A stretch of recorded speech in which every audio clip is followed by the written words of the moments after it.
आपको अपने ओनर को उस प्रॉपर्टी को लौटाना होगा, एजेंट को उस प्रॉपर्टी को लौटाना होगा। जैसे कि मैंने आपको एक केस के फैक्ट बताए थे, इस केस का नाम लिख लीजिए, Wood, WOOD, Wood versus Rowcliffe, ROWCLIFFE।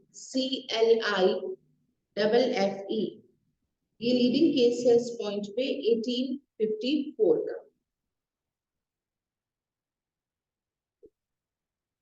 Ma'am एक बार रिपीट कर दीजिए नाम। Wood, WOOD, Wood versus Rowcliffe, ROWCLIFFE, 1844। इसको थोड़ा सा बोर्ड की हेल्प से समझ लेते हैं अपन इस मामले को और इस पॉइंट को। देखिए सेक्शन 8 क्या कह रहा है, ए ने कोई प्रॉपर्टी बी को हैंडओवर की है ना, कोई मूवेबल प्रॉपर्टी ए ने किसको दिया है, बी को। 1 मंथ के लिए दिया कि मैं आउट ऑफ स्टेशन जा रहा हूँ, आप इस प्रॉपर्टी को अभी तब तक रखिए जब तक कि मैं वापस नहीं आ जाता, और उसके बाद आप मुझे लौटा दीजिए। तो इसके पास ये प्रॉपर्टी का पोजीशन है। अब बी इस प्रॉपर्टी को किसको दे रहा है, सी को प्लेज रख रहा है। सी को क्या कर रहा है, ये बोर्ड पे दिख रहा है क्या, यह दिक्कत आ रही है, लाइटिंग का इशू आ रहा है, इस तरह कर लेते हैं इसको। ए ने बी को इस प्रॉपर्टी को दिया था, और ये व्यक्ति कौन हो गया, एक तरीके से ट्रस्टी हो गया, एजेंट हो गया, नाम दे सकते हैं आप इसको, ट्रस्टी या एजेंट के रूप में इस मूवेबल प्रॉपर्टी को रखे हुए, ये ओनर नहीं है। अब इसने इस प्रॉपर्टी को किसको दिया है, सी को। सी को इसने क्या किया है, गिरवी रख दिया, प्लेज रख दिया। सी जो कि जानता है कि ये प्रॉपर्टी का ओनर एक्चुअली ए है, और बी इस प्रॉपर्टी को मेरे पास जो गिरवी रखवा रहा है विदाउट द कंसेंट ऑफ ए रखवा रहा है। He knows all the facts। वो जानता है कि ये प्लेज जो वो रख रहा है वो कैसी प्लेज है, वैलिड प्लेज नहीं है। अब ये मूवेबल प्रॉपर्टी एक्स जो है वो किसके पास आ गई है, सी के पास आ गई। जब ए वापस आता है और वो कहता है बी से कि लाओ पैसा, ये लाओ मेरी प्रॉपर्टी लेके आओ, तो यहाँ पे बी कहता है कि वो तो मैंने सी के पास गिरवी रखी हुई है, पहले इसका लोन पे ऑफ करना पड़ेगा। तो यहाँ पे क्या है सिचुएशन, ए के पास राइट है कि वो डायरेक्टली किसको स्यू कर रहा है, सी को स्यू कर रहा है, वो बी को भी स्यू कर सकता है, दोनों को साथ में भी ले सकता है। और इस व्यक्ति को, अब देखिए इस सेक्शन के इंग्रेडिएंट क्या आ रहे हैं, ये व्यक्ति जिसके पास प्रॉपर्टी का पोजेशन है, जो संपत्ति का मालिक नहीं है, इसको हम बात भी कर सकते हैं, कंपेल कर सकते हैं कि वो प्रॉपर्टी किसको लौटाए, जो इस प्रॉपर्टी का इमीडिएट राइट रखता है। अभी प्रॉपर्टी का पोजेशन यहां से कहां चला गया, यहां चला गया, तो इसीलिए इस व्यक्ति की लायबिलिटी यहाँ है, क्योंकि पोजेशन बी के पास नहीं था। तो ये कह रहा है बी को तो वो स्यू करेगा ही करेगा, क्योंकि उसने क्या किया, ब्रीच ऑफ ट्रस्ट किया। लेकिन यहाँ ये सी को भी कंपेल कर सकता है कि मिस्टर सी आपको मुझे ये प्रॉपर्टी लौटानी होगी। और ये बात समझ में, वैसे तो ये कंसेप्ट किसमें चला जाता है, स्ट्रेंजर टू कॉन्ट्रैक्ट हो गया भाई, कैसे करेंगे, लेकिन यहाँ सिचुएशन देख रहे हैं आप कि she is aware about all the facts. ये सिचुएशन का फर्क है ना, ये इसको पता है सी को कि ये जो मैं गिरवी रख रहा हूँ कैसी है, वैलिड नहीं है, तो यहाँ पे उसको अपन कंपेयर कर पाएंगे। क्लियर हुआ। तो ए पॉइंट है, जब किसी चीज को जिसको क्लेम किया जा रहा है by the defendant as the agent और ट्रस्टी ऑफ द प्लेंटिफ, वो प्लेंटिफ का एजेंट या ट्रस्टी के रूप में काम कर रहा था। दूसरी बात यहाँ पे क्या लिखी है, देखिए, when the compensation in money would not afford the plaintiff adequate relief for the loss of the thing claimed। तो ये कह रहा है कि जब मनी के रूप में कंपनसेशन एडिक्वेट रिलीफ नहीं होगा, पर्याप्त उपचार नहीं होगा, ये मैंने तो आपको सेक्शन 5 शुरू किया, ये चैप्टर शुरू किया तभी बता दिया था कि आपको ये चीज का ध्यान रखना है कि compensation in money adequate relief यहाँ नहीं है, क्योंकि अदरवाइज अपन क्या करते, उसी जगह जाते, कॉन्ट्रैक्ट में ही जाते डैमेजेस लेने, हम इस एक्ट में नहीं आते। तो this is the key point कि हम क्या चाहते हैं, हमें कंपनसेशन नहीं चाहिए, कि हमारे लिए एडिक्वेट रिलीफ नहीं होगा। जैसे अपन कह रहे हैं कोई रेयर पेंटर की पेंटिंग उसका कॉन्ट्रैक्ट हुआ था, मैंने पैसा भी पे कर दिया, मुझे उस रेयर पेंटर की पेंटिंग का जो मैंने कॉन्ट्रैक्ट भी कर लिया है, लेकिन जो पार्टी है लेटर ऑन मुझे डिनाई करती है उसे देने से, वो कहती है कि एक्स के पास है ये प्रॉपर्टी या whatever, now he is going to deny, now I can compel him कि आप वो वस्तु मूवेबल प्रॉपर्टी मुझे वापस देंगे, वही पर्टिकुलर आर्टिकल ही मुझे चाहिए, उसके बदले कंपनसेशन नहीं चाहिए, क्योंकि जिस पेंटर की हम पेंटिंग की बात कर रहे हैं, now he is no more, deceased painter की पेंटिंग की बात हो रही है। तो अब जब वो पेंटर है भी नहीं, नई पेंटिंग बना भी नहीं सकता, तो वो पेंटिंग किस में आ गई, रेयर थिंग्स में आ गई है, तो उसको वापस लेने के लिए मैं क्या कर सकती हूँ, बातें कर सकती हूँ, क्योंकि अब उसका कोई एडिक्वेट रिलीफ कंपनसेशन के रूप में मुझे नहीं मिलेगा। तो ऐसी वस्तु के लिए भी हम क्या कर सकते हैं, सेक्शन 8 की एप्लीकेशन लगा सकते हैं। फिर क्या कह रहा है, when it would be extremely difficult to ascertain the actual damage caused by its loss। ये भी इंपॉर्टेंट बात उसी तरीके से है जैसे सेकंड वाला पॉइंट था, उसी से रिलेट करती हुई सेकंड और थर्ड मिलती जुलती बातें। जो डैमेजेस हैं वो हमारे लिए पर्याप्त उपचार नहीं है कि आपने कंपनसेशन दे दिया और कह दिया कि जयराम जी की, वो हमें रिलीफ सूट नहीं करेगा, क्योंकि वो हमारे लिए जस्टिस नहीं होगा। हमें वो जब तक वो आर्टिकल नहीं मिल जाता, जब तक वो मूवेबल प्रॉपर्टी नहीं मिल जाती, हमको पर्याप्त उपचार नहीं मिलेगा। तो इसीलिए हम धारा 8 में आए हैं। नंबर 2, हम ये कैलकुलेट भी नहीं कर सकते डैमेजेस, तो हम तब क्लेम करते हैं जब वी कैन कैलकुलेट कि भी कितना लॉस हुआ है, तभी तो 73 का एप्लीकेशन लगाओगे कि भैया 500 का लॉस हुआ, 5 लाख का लॉस हुआ।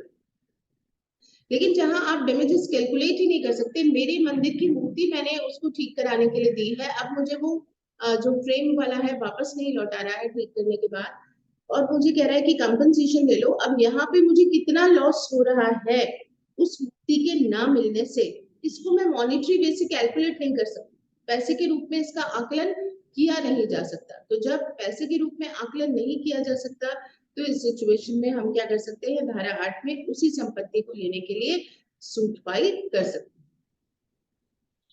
When the possession of the thing claimed has been wrongfully transferred from the plaintiff, ये तो बट नेचुरल है ही कि जब किसी के पास रॉन्गफुल तरीके से ट्रांसफर जो है वो कर दी गई है प्रॉपर्टी, तो इस सिचुएशन में भी रॉन्ग डूअर के खिलाफ आप एक्शन ले ही सकते हो। आप सेक्शन 8 में कह सकते हो कि आपको आपकी प्रॉपर्टी वापस चाहिए, क्योंकि ये पहली बात लॉफुल तरीके से भी नहीं गई है, ये व्यक्ति कौन हो गया है, रॉन्ग डूअर हो गया है। लेकिन कानून को हम अपने हाथ में नहीं ले रहे हैं, हम लॉफुल तरीके से उससे अपनी प्रॉपर्टी को वापस ले रहे हैं। बताइए, चारों बातों में कोई दिक्कत? केस लिखवाना चाहती थी मैं आपको, इसमें जो आपने सी पॉइंट्स लिखा है कि ascertain actual damage by its loss, इसमें आप एक केस लिख सकते हैं, फाल्के, इंपॉर्टेंट लीडिंग केस है ये भी, FALCKE, Phalke versus grow, GROY। Ma'am एक बार रिपीट कर दीजिए। Phalke, FALCKE versus grow, GROY, 1859।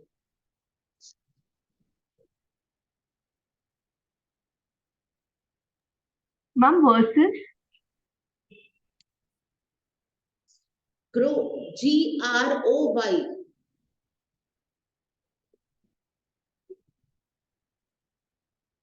अब इनका प्रोनाउंसिएशन भाई इंग्लिश लॉ के केसेस है, प्रोनाउंसिएशन कुछ और भी हो सकता है, इंग्लिश जो टर्मिनोलॉजी होगी उसके अकॉर्डिंग। आपको स्पेलिंग इससे बता रही हूँ, GROY है ना, 1859। तो ये दो केसेस अपने बोर्ड वाला और ये फॉल्के वाला काम आ जाएंगे आपको अगर इसके लिए। चलिए अब अपन देख लेते हैं एसेंशियल एलिमेंट्स। नोटबुक तो है ही अपने पास, तो कुछ एसेंशियल्स भी नोट करा देती हूँ। 4 रिक्वायरमेंट्स ऑफ सेक्शन 8, धारा 8 की 4 विशेषताएं या शर्तें। ये क्या क्या है? Number 1, the defendant should be in possession or control of a movable property. The defendant should be in possession or control of a movable property, for instance a particular article. प्रतिवादी के पास चल संपत्ति का कब्जा होना चाहिए, चल संपत्ति का कब्जा होना चाहिए। उदाहरण के लिए एक विनिर्दिष्ट चल संपत्ति। Number 2, the section will not apply in cases of immovable property. ये धारा अचल संपत्ति के मामले में लागू नहीं होती।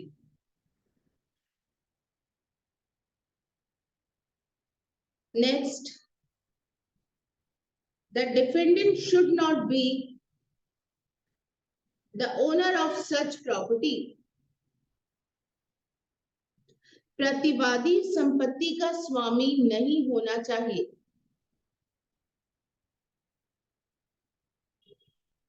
और last 4th point, the plaintiff should be entitled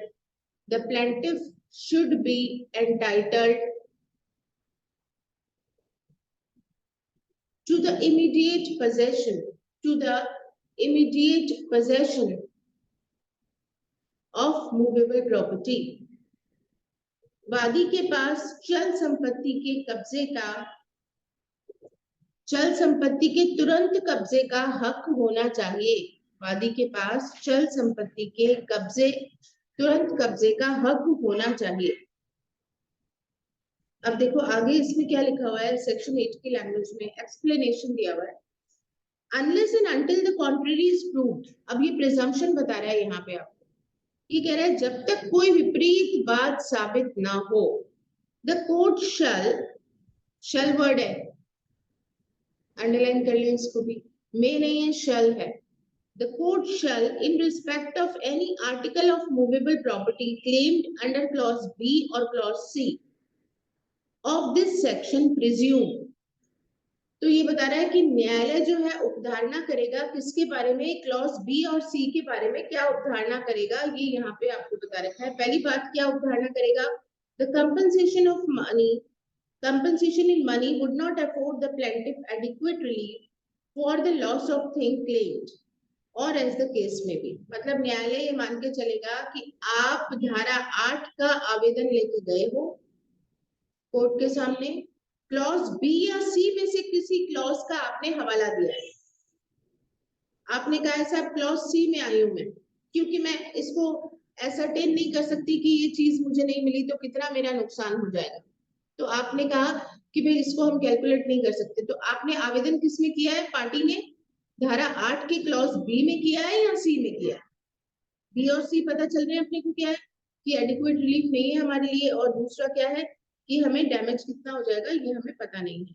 तो न्यायालय को अगर आप इन मामलों में इन सेक्शंस का हवाला देके आए हो अपना बात लेके, तो न्यायालय क्या प्रिज्यूम करेगा कि ये सब उनको ये तकलीफ होगी, कि उनको ये चीज ही वापस चाहिए होगी, ये प्रिज्यूम न्यायालय करेगा ही करेगा। Unless and until contrary is proved, जब तक विपरीत बात साबित नहीं हो जाए। मतलब कोई व्यक्ति न्यायालय के सामने आया है, एप्लीकेशन मान लीजिए मैं आपके सामने लेके आई हूँ कि भाई मैंने नोट्स बनाए थे एसआरए के, मेरे हैंडरिटन नोट्स हैं और मेरे आज से 10 साल पहले के बने हुए हैं, और उसी में मैं अमेंडमेंट की चीजों को भी ऐड करती रहती हूँ, तो मेरे लिए तो वही नोट्स काम के हैं, मेरे को 10 साल से वही काम आ रहे हैं, और वो मैंने किसी स्टूडेंट को दिए और वो स्टूडेंट मुझे वापस नहीं लौटा रहा है। उसने कहा मैं एक बार जिरोक्स करके दे दूंगा और वो मुझे वापस नहीं दे रहा है। तो मैं कहाँ जाती हूँ, सेक्शन 8 के क्लॉज सी में जाती हूँ और बी में जाती हूँ, दोनों का हवाला दे रही हूँ या किसी एक का दे रही हूँ। मैं कह रही हूँ कि आप मुझे कंपनसेशन देने को तैयार है पार्टी जिसके पास नोट्स है स्टूडेंट, बट मुझे कंपनसेशन नहीं चाहिए क्योंकि मैं कैलकुलेट ही नहीं कर सकती, क्योंकि मेरे लिए तो वो बहुत प्रीशियस है हैंडरिटन नोट्स मेरे। अब तो मैं लिख भी नहीं पाती, मेरे हाथ नहीं चलते, और मेरे लिए तो वही मेरी सबसे बड़ी असट है। तो कोर्ट क्या प्रिज्यूम करके चलेगा कि यस ये धारा 8 के बी या सी में अगर आए हैं तो हम ये उपधारणा करके चलेंगे कि उनके लिए ये इम्पोर्टेंट है। Unless and until contrary is proved, मतलब यहाँ पे क्या हो गया कि दूसरी जो पार्टी है वो साबित कर रही है साहब ये तो फॉल्स स्टेटमेंट दे रही है, इनकी खुद की हैंडरिटन नोट्स नहीं है, ये तो आप देख लीजिए फला इंस्टीट्यूट के नोट्स हैं, इन्होंने ऊपर से अपना नाम डाल दिया है, ये मैं आपको प्रूव करके दिखा देता हूँ, ये तो झूठ कह रही है कि इनके हैंडरिटन है, ये इनके हैंडरिटन है ही नहीं, ये तो किसी सी नाम के इंस्टीट्यूट के हैंड रिटन नोट्स हैं, ये प्रूव कर दिया उसने। अब मैं तो झूठी साबित हो गई। अगर वो ये साबित कर देता है कि यस ये इनके नोट्स नहीं है, ये इनके काम की वैसी चीज नहीं है जिसके लिए ये प्ली कर रही है आपसे, ये तो जगह जगह मिल रहे हैं, मार्केट में इजीली मिल रहे हैं जेरोक्स। तो यहाँ पे क्या हो गया, कॉन्ट्ररी बात प्रूव हो गई तो कोर्ट कहेगा हाँ साहब आप सीमा जी गलत बोल रहे हो, ये आपके नोट्स तो है नहीं और ये इजीली मार्केट में मिल भी रहे हैं, तो कॉन्ट्ररी बात प्रूव करनी पड़ेगी। लेकिन अदरवाइज जनरल प्रिंसिपल कोर्ट क्या प्रिज्यूम करके चलेगा कि धारा 8 में अगर कोई व्यक्ति आवेदन लेके आया है क्लॉज बी या सी में, तो भैया वो जरूरतमंद है, उसको आर्टिकल ही वापस चाहिए। दोनों बातें यही लिखी हैं, that it would be extremely difficult to ascertain the actual damage caused by its loss। बताओ ये दोनों बातें समझ में आई? अब एक क्वेश्चन हमारे लिए काफी इंपॉर्टेंट यहाँ पे जो एग्जामिनर्स के लिए बनता है, हमने अपनी सीरीज में भी इस क्वेश्चन को ऐड कर रखा है, what is the difference between section 7 and 8। मैंने ये क्वेश्चन दे रखा है अपनी सीरीज में। तो इस क्वेश्चन की 2 पॉइंट्स इंपॉर्टेंट की पॉइंट्स है, उनको नोट कर लेते हैं। देखिए there are 2 differences between section 7 and 8। पहला लिखिए, under section 7 a person having a special right to present possession of movable property, a person having a special right to present possession of movable property can bring a suit even against the owner of that property, owner of that property। धारा 7 में चल संपत्ति पर वर्तमान कब्जे का विशेष अधिकार रखने वाला व्यक्ति संपत्ति के स्वामी के विरुद्ध भी वाद ला सकता है। पैराग्राफ चेंज करो, इसी में फर्स्ट पॉइंट में under section 8 no suit can be filed against the owner of that property। धारा 8 में कोई भी मामला या वाद संपत्ति के स्वामी के विरुद्ध नहीं लाया जा सकता, संपत्ति के स्वामी के विरुद्ध नहीं लाया जा सकता। सेकंड पॉइंट लिखिए, under section 7 under section 7 a person can sue for the return of specific movable property or alternatively for its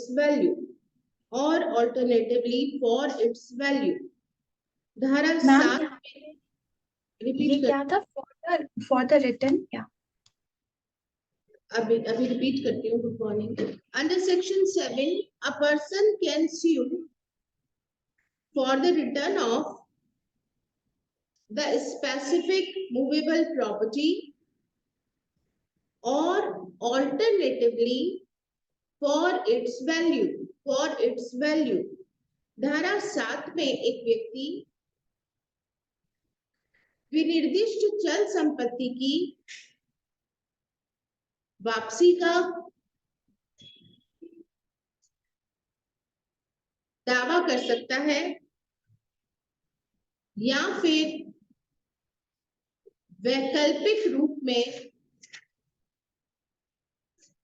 उसकी क्षतिपूर्ति का वाद ला सकता है। पैराग्राफ चेंज करके इसी सेकंड पॉइंट में लिखिए, under section 8 a suit can be only for the return of specific movable property.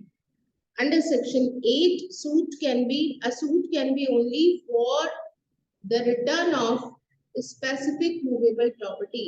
धारा 8 का बाद केवल विनिर्दिष्ट चल संपत्ति की वापसी के लिए ही लाया जा सकता है। मतलब इसको और अच्छी हिंदी लिखना चाहो तो प्रत्युद्धरण कर लेना इसको हिंदी में वापसी की बजाय। मतलब सेक्शन 7 में तो हमारे पास ऑल्टरनेटिवली स्पेसिफिक मूवेबल प्रॉपर्टी नहीं है, तो we can claim for compensation और डैमेजेस बिकॉज वो प्रॉपर्टी आगे हो गई है या लॉस्ट हो गई है, ट्रांसफर बोनाफाइड बेस से किसी के पास थर्ड पार्टी ने बेटर टाइटल लिया है, तो वो हम रिकवर नहीं कर पाएंगे, कंपनसेशन देंगे। लेकिन एच में केवल कौन सी रेमेडी है? एक ही रेमेडी है, return of property.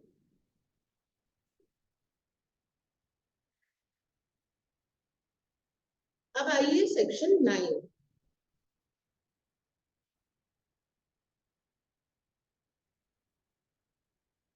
Section 5 to 8 के साथ हमारा एक चैप्टर कंप्लीट हो रहा है। कौन सा? Chapter number 1, recovery of property. अब आप देखिए चैप्टर नंबर 2 का हेडिंग बताइए मुझे क्या है? डायरेक्ट निकालिए अपने, और चैप्टर 2 देखिए उसका हेडिंग बताइए क्या है? पहले वाले का हेडिंग याद है? चैप्टर 1 था recovery of property, possession of property, संपत्ति के कब्जे को वापस लेने के लिए धारा 5 से 8 चैप्टर नंबर 1 था। चैप्टर नंबर 2 का हेडिंग क्या है? Specific performance. सेक्शन क्या है?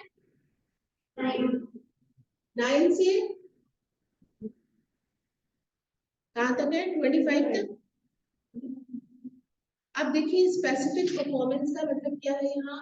इस स्पेसिफिक परफॉर्मेंस, अब ये मेन जो अपने पूरे एक्ट के अंदर जहाँ पे भी आप देखेंगे तो इस एक्ट का नाम भी स्पेसिफिक रिलीफ, स्पेसिफिक परफॉर्मेंस। सबसे पहले प्राइमरी जो रेमेडी होती है, जैसे मैंने आपको शुरू में ही क्या बताया कि एक कॉन्ट्रैक्ट में एंटर होने के बाद हमारे पास क्या होते हैं? 2 तरीके के अधिकार आ गए। सबसे पहले प्राइमरी राइट और दूसरा सेकेंडरी राइट।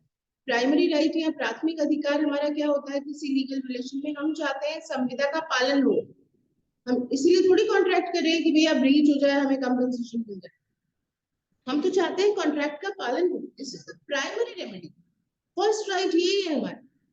तो ये जो एक्ट है वो किसके लिए बनाया गया है? इन प्राथमिक अधिकारों को लागू करने के लिए, प्राइमरी राइट्स को इन्फोर्स करने के लिए। तो इसका काम ये है कि संविदा का पालन करना पड़ेगा। भाई आप लीगल रिलेशन में एंटर हुए हो तो आप आसानी से बाहर निकल जाओगे, आप पालन कर लीजिए, पूरा कर लीजिए कॉन्ट्रैक्ट को ब्रीच करने की बजाय। अगर आप ऐसा नहीं करते हैं, पार्टी ऐसा नहीं करती है, तो यहाँ पे स्पेसिफिक रिलीफ एक्ट में चैप्टर नंबर 2 सेक्शन 9 to 25 के जो प्रोविजंस हैं आपके, वो इसको डील विद करते हैं कि हम कब कौन सी परिस्थिति में किसी दूसरी पार्टी को परफॉर्मेंस के लिए बाउंड कर सकते हैं। तो अब बहुत सारे वेरिएशंस इसमें आने वाले हैं। बहुत इंपॉर्टेंट चैप्टर है, बहुत इंटरेस्टिंग चैप्टर है, ध्यान से पढ़िएगा। देखिए सबसे पहले तो सेक्शन 9 क्या कहता है? Defences respecting suits for relief based on contract. अब क्योंकि कॉन्ट्रैक्ट की ही मेन बात आ गई है यहाँ पे, तो इसने कहा कि हम ये बात कर रहे हैं कि डिफेंसेस जो है वो क्या क्या मिल रहे हैं। तो डिफेंस किसको मिलने की बात होगी? यहाँ पे डिपेंडेंट को मिलने की बात होगी। देखिए except as otherwise provided herein, यानी यहाँ आगे बताई गई बातों को छोड़कर, एक्सेप्ट यानी एक्सेप्शन हो गया क्या? As provided otherwise provided here, मतलब जब तक कोई अदरवाइज बात नहीं कही गई हो। कहाँ पे? हियरिन मतलब यहाँ पे इस अधिनियम में कोई विपरीत बात नहीं कही गई हो, तो जनरल प्रिंसिपल क्या है वो हम आपको बता रहे हैं। इस लाइन का मतलब क्या हुआ कि भाई अपवादों को छोड़ देना, अपवादों को छोड़ के सामान्य नियम हम आपको बता रहे हैं क्या है। तो क्या है सामान्य नियम? यहाँ से शुरू हो रहा है, where any relief is claimed under this chapter, जहां कोई रिलीफ इस चैप्टर में चाहा गया है। चैप्टर कौन सा? 2, स्पेसिफिक परफॉर्मेंस। यानी कि जब कोई वादी आता है और कहता है कि मुझे संविदा का पालन चाहिए, इस चैप्टर में रिलीफ मांगने आया है, in respect of a contract. और कौन से मामले में आया है? कॉन्ट्रैक्ट के मामले में, कि मुझे क्या चाहिए? परफॉर्मेंस चाहिए। The person against whom the relief is claimed, वो व्यक्ति जिसके खिलाफ रिलीफ चाहा गया है। क्या नाम देते हो लीगल लैंग्वेज में आप उसे, जिसके खिलाफ अपन रिलीफ चाहते हैं? मैं अगर आपके खिलाफ एक्शन लेके आई हूं तो मैं कौन हूँ? वादी, प्लेंटिफ। आपके खिलाफ मुझे रिलीफ चाहिए तो मतलब आप कौन हुए? डिफेंडेंट, प्रतिवादी। तो ये क्या कह रहा है? जिसके खिलाफ हम रिलीफ चाहते हैं, मे प्लीड, उस व्यक्ति की बात हो रही है, वो डिफेंडेंट जिसके खिलाफ हम रिलीफ चाहते हैं वो प्लीड कर सकता है। May plead by way of defence any ground which is available to him under any law relating to contract। तो वो व्यक्ति जिसके खिलाफ हमने रिलीफ चाहा, यानी प्रतिवादी, वो डिफेंस ले सकता है, बचाव ले सकता है। हम तो आ रहे हैं किस लिए? पालन करो। वो क्या कर रहा है? अब हम तो तलवार लेके जा रहे हैं, वो क्या कर रहा है? शील्ड ले रहे हैं, ढाल ले रहा है। और वो क्या कर रहा है कि भाई मैं स्पेसिफिक परफॉर्मेंस नहीं करूंगा। क्यों नहीं करूंगा? ग्राउंड ले रहा है। आधार कौन से ले रहा है? वो ही ग्राउंड जो उसे कहाँ अवेलेबल है? कॉन्ट्रैक्ट में, वो यहाँ पे ले सकता है। अब देखो सिंपल लैंग्वेज में सेक्शन को मैं आपको समझाने की कोशिश करती हूँ। सेक्शन 9 में प्लेंटिफ जो है वो डिफेंडेंट के खिलाफ सूट लेके आ रहा है कि साहब इसको कौन सा सूट लेके आ रहा है? स्पेसिफिक परफॉर्मेंस नहीं कर रहा साहब। ये किसने कहा था? गाड़ी बेचेगा, मकान बेचेगा, सर्विसेज देगा, ये काम नहीं कर रहा है। कोई भी मामला लेके आया कॉन्ट्रैक्ट का कि ये परफॉर्मेंस नहीं कर रहा। अब ये डिफेंडेंट क्या कहता है साहब? ये तो वॉइड एग्रीमेंट है, कैसे करूं मैं? वॉइड एग्रीमेंट पढ़ चुके ना आप? शून्य करार। ये जो साहब ये तो शून्य करार है, मीनिंग ही अनसर्टेन है सेक्शन 29 में। बात तो क्लियर ही नहीं हुई। ये कह रहा है इंटीरियर डेकोरेटर हूं मैं और मुझे कह रहा है मॉडर्न स्टाइल से डेकोरेट करो।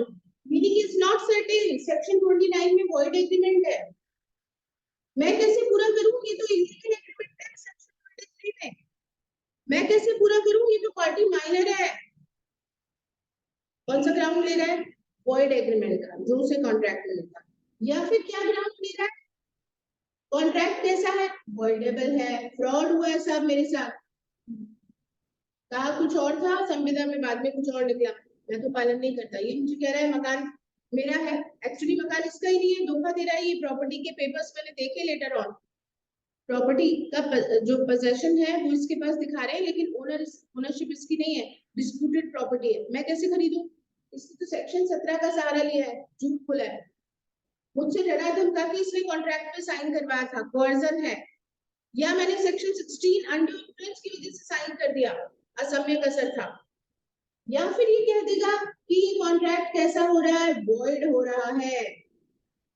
धारा 56 पढ़ चुके हैं आप, क्लॉज 2, जो ग्राउंड्स बताते हैं कि संविदा कब शून्य हो जाता है। आप लोग प्लीज अपने कैमरा ऑन करके बैठिए। तो यहाँ पर डिफेंडेंट जो है वो क्या बचाव ले रहा है? वो बचाव ले रहा है, वो ग्राउंड्स ले रहा है जो कि उसे कॉन्ट्रैक्ट में अवेलेबल होते हैं। कौन से ग्राउंड्स हैं जो कॉन्ट्रैक्ट में हमें मिलते हैं? एग्रीमेंट वॉइड है, कॉन्ट्रैक्ट वॉइडेबल है, या वॉइड कॉन्ट्रैक्ट है। इन ग्राउंड्स का बेस वो कॉन्ट्रैक्ट में भी लेता। सेम कैसे कि यहाँ पर कुछ स्पेसिफिक परफॉर्मेंस की सूची जिसके खिलाफ ला रहे हैं, तो ये ग्राउंड वो ले सकता है। और इसका एक्सेप्शन क्या कहा इसने कि भैया ये ग्राउंड वो कब नहीं लेगा? एक्सेप्शन का मतलब क्या हुआ? इसकी विपरीत बात होगी ना कि कब ये नहीं लेगा। तो एक्सेप्शंस में इसने क्या कहा? जैसा कि इस एक्ट में आगे बताया गया हो, एक्ट के according, provided under this act. जहां इस एक्ट में मना किया गया हो वहां पे नहीं काम करेगा ये जनरल प्रिंसिपल, वहां ये डिफेंस नहीं ले पाएगा। अदरवाइज डिफेंडेंट डिफेंस ले पाएगा। तो ये बता रहा है डिफेंडेंट के बारे में कि डिफेंडेंट कहां कहां पर ये बचाव ले सकता है, कब ले सकता है। तो की पॉइंट क्या समझ में आया धारा 9 के? हमें धारा 9 की बात हमें समझ में आई, ठीक है, आप नोट कर लो। धारा 9 की हमें बात समझ में आई कि डिफेंडेंट जिसके खिलाफ हम सूट फाइल कर रहे हैं कि आपको संविदा का पालन करना है, तो डिफेंडेंट ये प्ली ले सकता है कि भाई कॉन्ट्रैक्ट में मुझे ग्राउंड अवेलेबल है जो वो मैं यहाँ पर भी ले सकता हूँ, एग्रीमेंट वॉइड है, मीनिंग सर्टेन नहीं है, इलीगल एग्रीमेंट है, वॉइड एग्रीमेंट है या वॉइडेबल कॉन्ट्रैक्ट था, इनमें से कोई भी ग्राउंड को यूज कर सकता है अपने डिफेंस के लिए, अपने बचाव के लिए, अगर इसके खिलाफ विनिर्देश निष्पादन का स्पेसिफिक परफॉर्मेंस का सूट फाइल होता है। Language clear? कोई दिक्कत किसी को? चलिए अब चलते हैं आगे। धारा 10 क्या कहती है? दिस इज वेरी इंपॉर्टेंट, इसमें चेंज किया गया है। धारा 10 के अंदर आपका जो पहले जो सेक्शन था 2018 में, इसमें परिवर्तन कर दिया गया है। तो खैर अब पढ़िए इसमें क्या है। Specific performance in respect of contracts, the specific performance of a contract shall be enforced. यहाँ पे शैल बी एनफोर्स्ड को अंडरलाइन कीजिए क्योंकि दिस इज द इम्पोर्टेंट बात। कराया जाएगा, में नहीं है, पहले यहाँ पे वर्ड था में। अब कोर्ट भी बाध्य हो गया है कि कोर्ट को भी क्या करवाना पड़ेगा, कुछ मामलों में स्पेसिफिक परफॉर्मेंस का ऑर्डर देना ही पड़ेगा। कोर्ट की डिस्क्रिशनरी पावर थी, 10 के साथ में 20 दिया गया था, discretionary power of the court कि न्यायालय की विवेकाधीन शक्ति है। तो आप जुडिशियल ऑफिसर्स की जो डिस्क्रिशनरी पावर थी पहले, वो हटा दी गई है। अब आपके सामने कोई मामला आता है जो कि स्पेसिफिक परफॉर्मेंस से रिलेटेड है, तो आपको उसमें स्पेसिफिक परफॉर्मेंस का ऑर्डर देना ही पड़ेगा। लेकिन कौन सी चीजों का पालना करनी पड़ेगी वो यहाँ आपको बताया गया है। देखिए आगे, subject to the provisions. Subject to का मतलब क्या हुआ? इन शर्तों का ध्यान रखते हुए, इन प्रावधानों का ध्यान रखते हुए। Contained in subsection 2 of section 11, धारा 11 के धारा 2 में, धारा 14 में और धारा 16, इनमें जो बात बताई गई है उनका ध्यान रखते हुए, मतलब कोर्ट स्पेसिफिक परफॉर्मेंस का ऑर्डर तो देगा, शल यानी बाउंड भी है न्यायालय कि देना पड़ेगा उसको, लेकिन कौन सी बातों का ध्यान रखते हुए? Section 11 clause 2, section 14 and section 16। अब ये आगे आएंगे अपने सामने कि ये क्या क्या है। तो इन प्रावधानों का ध्यान रखते हुए कोर्ट ऑर्डर देगा कि आपको स्पेसिफिक परफॉर्मेंस की रेमेडी देनी ही पड़ेगी। अब ये ट्रस्ट से रिलेटेड है, सेक्शन 11 तो ट्रस्ट से रिलेटेड बताता है। सेक्शन 14 जो है आपका ऐसी सिचुएशंस बताएगा जिनमें कि कॉन्ट्रैक्ट का पालन नहीं हो सकता। फॉर इंस्टेंस एक एग्जांपल बता देती हूँ, जैसे अगर मान लीजिए कॉन्ट्रैक्ट में भी आप पढ़ चुके हैं, अगर पर्सनल एबिलिटी और स्किल का मामला है, कोई टीचर है, अब मैं पढ़ा रही हूँ आपको कोई सब्जेक्ट, मैंने एसआरए पढ़ाया है, और अब दूसरा सब्जेक्ट जो है वो आप मुझे पढ़ाने के लिए बाउंड नहीं कर सकते हो कि नहीं आपको ही पढ़ाना पड़ेगा। ये मैंने कंप्लीट कर दिया, इसका मैंने बीच में ब्रेक का उदाहरण नहीं लिया क्योंकि ये उदाहरण ही गलत हो जाता। मैंने कहा सपोज ये सब मैंने सब्जेक्ट कंप्लीट किया, अब मुझे आप कहते हैं मैम सीपीसी आप ही पढ़ाइए।